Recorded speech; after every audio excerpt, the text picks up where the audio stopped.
เยตาติยัมปิพุทธังสารนังกัจฉามิยตาติยัมปิธัมมังสารนังกัจฉามิยตาติยัมปิสังฆังขอเจริญพรเนาะออกตนโยมนี่ก็คือบรรยากาศสำนักสงฆ์ใหม่หรือว่าวัดใหม่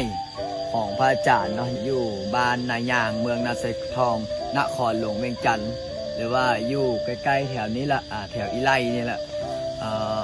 วัดใหม่ก็บรรยากาศก็ร่มรื่นดีวัดใหม่สร้างใหม่กำลังบุกเบิกกำลังเฮ็ดใหม่โอ้เห็นแล้วก็ขอบมุกขอบใจ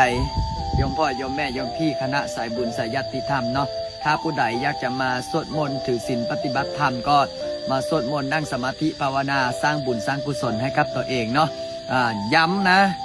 รักษาศีลสวดมนต์นั่งสมาธิอันนี้คือบุญสุดยอดในพระพุทธศาสนาเนาะให้มีปัญญาขอเจริญพร